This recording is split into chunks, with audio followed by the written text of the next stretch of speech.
Bom dia! Vamos à leitura das senhas diárias para hoje, dia 5 de outubro de 2022, uma quarta-feira. Mas antes, deixe-me fazer a minha rápida reflexão.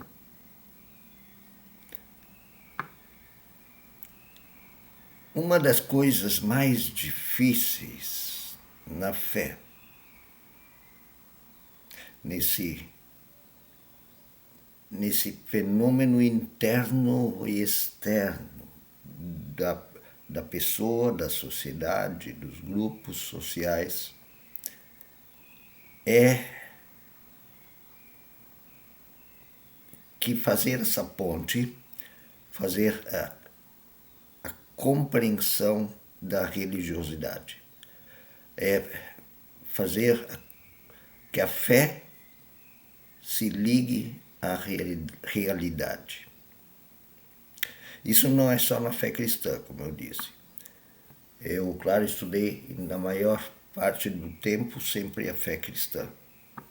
Mas também observei outras fés. Budismo, islamismo, as próprias religiões afro-brasileiras, Umbanda e as outras. Já prestei atenção nos fenômenos destas religiões. E no Brasil as várias correntes cristãs também, no Brasil, no mundo, inclusive as neopentecostais. Conversei com pessoas e li livros. Sabe, ouvindo teólogos de outras fés, principalmente a budista, mas também das afro-brasileiras. Sim, já ouvi pessoas da Umbanda explicando os fenômenos da Umbanda. E é difícil as pessoas que muitas vezes não têm a informação suficiente fazer a conexão da fé com a interpretação coerente e inteligente do mundo e do que é esta sua fé no mundo, de como fazer as pontes entre os significados religiosos e a interpretação coerente e inteligente desses significados no mundo. Chega a ser bonito de ver quando a gente pode fazer essas pontes.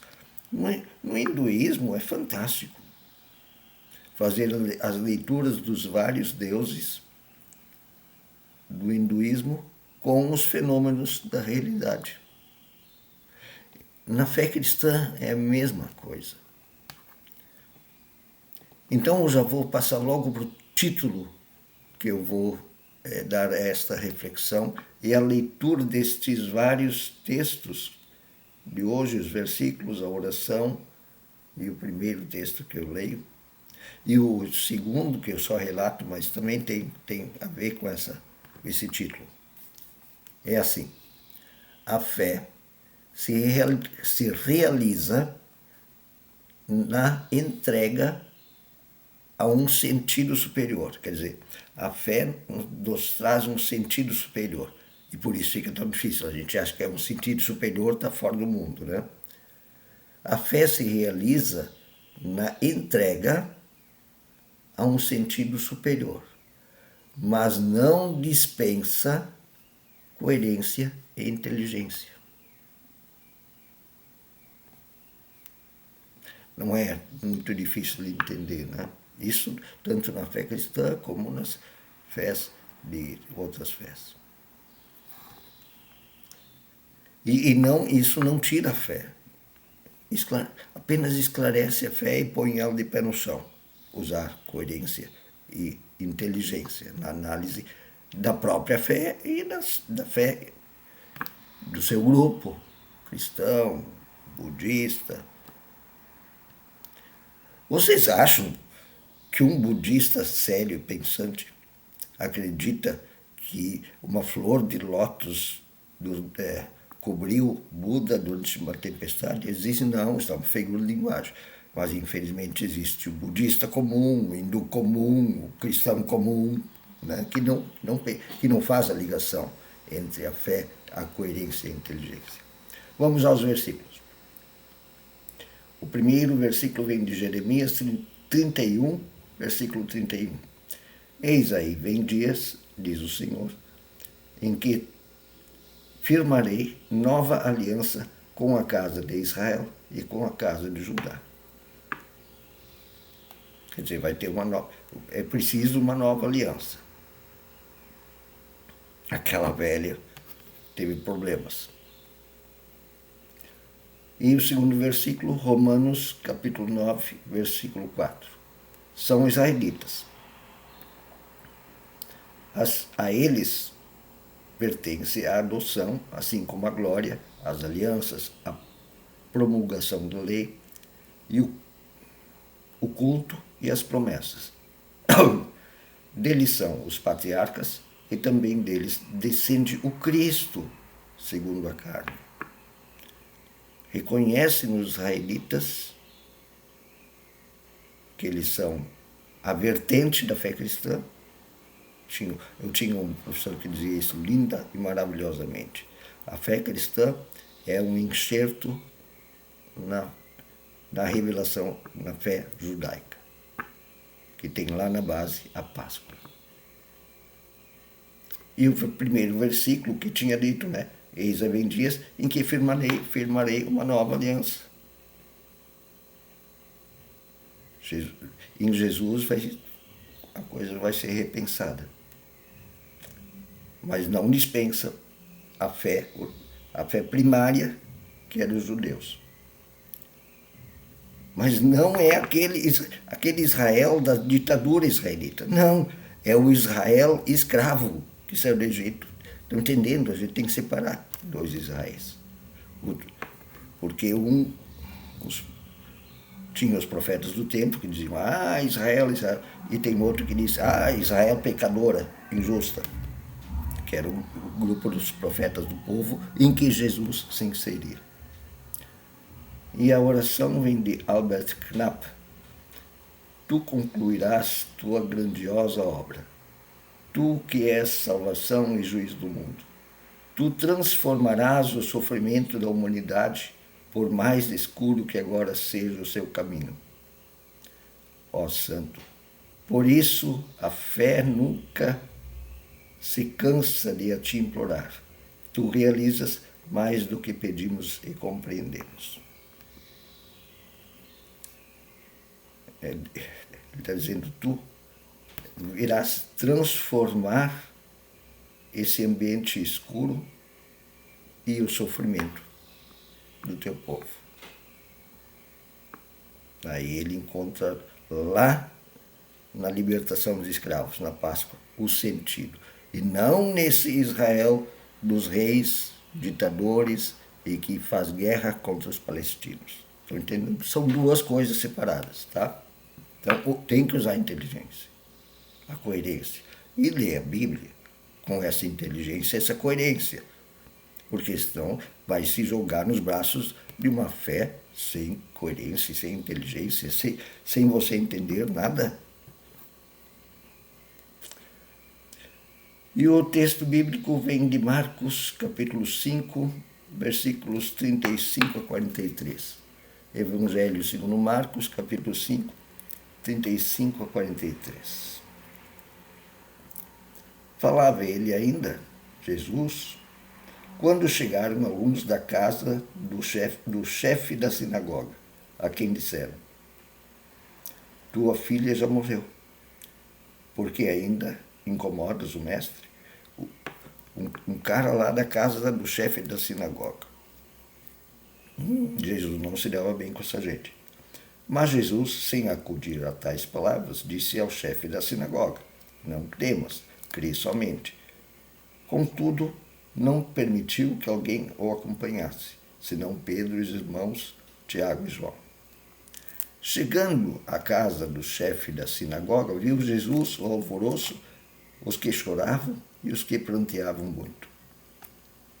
Ao entrar, lhes disse: Por que estáis em alvoroço e chorais? A criança não está morta, mas dorme. Não pensem aqui em tentar explicar isso, tá? E riam-se dele. Tendo ele, porém, mandado sair a todos, tomou o pai e a mãe da criança e os que vieram com ele e entrou onde ela estava, a menina. Tomando-a pela mão, disse: Talita cumi, que quer dizer: Menina, eu te mando, levanta. Imediatamente a menina se levantou e pôs-se a andar, porque tinha 12 anos. Então ficaram todos sobremaneira admirados.